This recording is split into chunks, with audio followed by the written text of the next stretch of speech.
2024년 5월 29일 말씀 묵상하겠습니다. 함께 기도하겠습니다. 하나님, 우리가 어떠한 상황에서도 주께서 주신 사명의 길을 끝까지 걸어가는 자 되게 하시고 기회를 얻을 때마다 복음을 담대히 증거하게 하여 주시옵소서.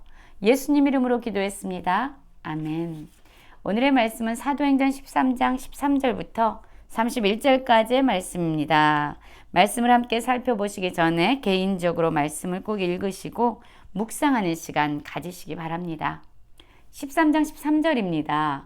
바울과 함께 동행하는 사람들이 바보에서 배 타고 밤빌리아에 있는 버가에 이르니 요한은 그들에게서 떠나 예루살렘으로 돌아가고 그들은 버가에서 더 나아가 비시디아 안디옥에 이르러 안식일의 회당에 들어가 앉으니라 라는 말씀으로 시작하고 있습니다. 우리는 어제부터 사도 바울의 첫 번째 선교 여행의 이야기를 다루고 있지요. 바나바와 바울은 안디옥 교회에서부터 보내심을 받게 됩니다. 그리고 그들은 성공적으로 복음을 증거하면서 사역을 감당하고 있습니다. 그런데 이 사역의 길에는, 이 선교 여행의 길에는 바울과 바나바 두 사람만 동행한 것이 아니지요. 몇 명인지 알지 못하지만 그들과 함께 동행하는 사람들이 있었습니다. 그리고 그 중에 특별히 마가 요한이라는 사람이 오늘 언급되어지고 있습니다. 이 마가 요한은요, 사도행전 12장 25절에서 보면 바나바와 사울이 부조하는 일을 마치고 마가라는 요한을 데리고 예루살렘에 돌아왔다라고 이야기하고 있어요. 그리고 그 이후부터 그들과 함께 사역을 했던 것으로 생각되었습니다. 그리고 이 마가 요한은 특별히 바나바의 조카였을 것이라고 추측되어집니다. 그런데 이 선교 여행에 동행했던 이 요한이, 마가 요한이 갑자기 그들과 함께 동행하는 길을 멈추고 예루살렘으로 돌아가게 된 거예요. 아마도 이 선교 사역은 성공적이었지만 많은 어려움과 힘겨움이 있었을 것이라 생각되어지는 것이죠. 그 힘듦과 어려움, 시간을 견디지 못하고 마가 요한은 예루살렘으로 돌아가게 됩니다. 이 일은 후에 바나바와 바울 간에 심한 다툼을 일으키는 일이 되기도 하죠. 마가 요한이 다시 그들과 선교 사역을 함께하기 원했을 때, 합류하기 원했을 때 바나바는 마가 요한을 데려가야 된다라고 말하지만 바울은 그렇게 할 수 없다라고 이야기하면서 그 둘이 갈라서는 계기가 되기도 합니다. 그러나 여러분, 그것이 끝이 아닙니다. 비록 이러한 연약함 가운데서 마가 요한은 예루살렘으로 돌아갔지만, 그래서 이후에 바나바와 바울과 심한 다툼의 계기가 되기도 했지만, 그는 이후에 다시금 베드로와 바울에게 중요한 동역자로서 하나님 나라를 위해 함께 섬기는 그러한 인물이 되어지게 됩니다. 여러분, 그렇습니다. 우리도 때로는 함께 동역하던 사람들이, 함께 믿음의 길을 가던 사람들이 우리를 떠날 때가 있곤 합니다.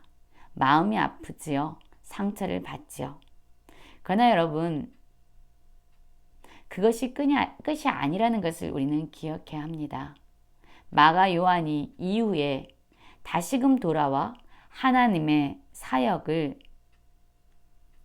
귀하게 감당했던 것처럼 때로는 우리를 떠나는 사람들, 함께 믿음의 길에서 돌아가는 사람들도 있지만 그들을 다시금 하나님께서는 돌아오게 하시고, 또한 그러한 사람들일지라도 다시금 기회를 주셔서 하나님 나라를 위해 섬기는 위대한 인물로 하나님은 만들어 가실 수 있습니다. 그래서 우리가 어떠한 상황에서든지 실망하지 아니하고 주님께서 주신 사명의 길을 우리는 묵묵하게, 담대하게 걸어 나가길 원합니다. 왜냐하면 하나님의 손에서 바꿀 수 없는 사람이었고, 또한 하나님의 손에 붙들릴 때에 실수와 많은 연약함에도 불구하고 그들은 위대한 하나님의 사람으로 세워질 수 있다는 것을 우리는 기대해야 합니다. 믿음의 눈으로 바라보아야 되는 것이죠.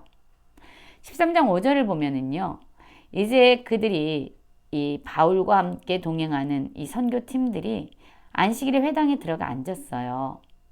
그리고 율법과 선자글을 읽었습니다. 그러자 회당장들이 사람을 보내서 그들에게 묻게 되지요. 형제들아, 만일 백성을 권할 말이 있거든 말하라 라고 말합니다. 복음을 증거할 수 있는 이러한 기회가 주어지자 바울이 일어나 손짓하면서 말하되 이스라엘 사람들과 및 하나님을 경외하는 사람들아 들으라 라고 이야기하면서 복음을 증거하기 시작합니다. 여러분, 그렇습니다. 복음을 증거할 수 있는 기회가 올 때에 그 기회를 잡을 수 있는 그러한 담대함이 바울에겐 있었습니다. 하나님이 기회를 주시면 복음을 증거할 수 있는 그러한 준비가 바울에게는 있었던 거죠. 이스라엘 사람들, 즉 유대인들, 그리고 하나님을 경외하는 사람들, 회당에 와서 함께 하나님을 예배하는 이방인들을 말하는데요. 이들을 향해서 바울은 복음을 담대하게 증거하기 시작합니다. 17절부터 보면은 하나님의 약속을 완성하신 예수 그리스도에 대해서 말하고 있는데요. 한번 볼까요? 이스라엘 백성이 하나님이 우리 조상을 택하시고 애굽 땅에서 나그네 된 그 백성을 높여 큰 권능으로 인도하여 내사 광야에서 40년간 그들의 소양을 참으시고 가나안 땅 7족속을 멸하사 그 땅을 기업으로 주시기까지 약 450년간이라. 그렇습니다. 여러분, 이 이스라엘 백성의 역사를 지금 바울은 말하고 있는데요. 이스라엘의 백성의 역사를 이끌어 오신 주관자, 그분이 누구였습니까? 바로 하나님이셨음을 바울은 강조해서 말해주고 있습니다. 이스라엘 백성을 택하신 것도, 그리고 그들을 애굽에서 인도하여 내신 것도, 광야에서 40년간 그들과 동행하시면서 그들의 불순종과 불신을 참아내신 것도, 그럼에도 불구하고 하나님께서 약속하신 가나안 땅에 족속을 멸하시고 친히 그 땅을 이스라엘 백성에게 기업으로 주신 것도 다 하나님이셨다라고 말하고 있습니다. 그뿐만이 아니죠. 하나님의 역사는 계속적으로 이어집니다. 이스라엘 백성들에게 행하신 하나님의 약속을 이루시기 위해서 하나님은 친히 주권적으로 이를 행하시는 주관자가 되십니다. 그 후에 선지자 사무엘까지 사사를 주셨습니다. 그리고 이스라엘 백성이 왕을 구하자 하나님이 사울을 40년간 그들의 왕으로 주셨어요. 그러나 왕을 세우시고 패하신 것도 하나님이십니다. 사울을 패하시고 다시 하나님은 다윗 왕을 세우셨습니다. 그 다윗을 하나님은 내 마음에 맞는 사람이다, 내 뜻을 다 이룰 사람이다 라고 말씀하셨어요. 우리도 하나님의 마음에 맞는 사람이 되기 원합니다. 하나님의 뜻을 이루는 저희가 되기 원해요. 그리고 하나님은 마침내 약속하신 대로 다윗의 자손을 통해서 약속하신 구세주 예수님을 이 땅에 보내주셨습니다. 그리고 예수님이 오시기 전 세례 요한을 통해서 그 길을 예비하게 하셨어요. 그렇습니다. 예수님은 하나님이 약속하신 그 모든 것을 완성하시고 성취하시는 분입니다. 이 구원의 말씀을 지금 바울은 유대인들과 이방인에게 선포하고 있는 겁니다. 예수님이 이 땅에 오셨습니다.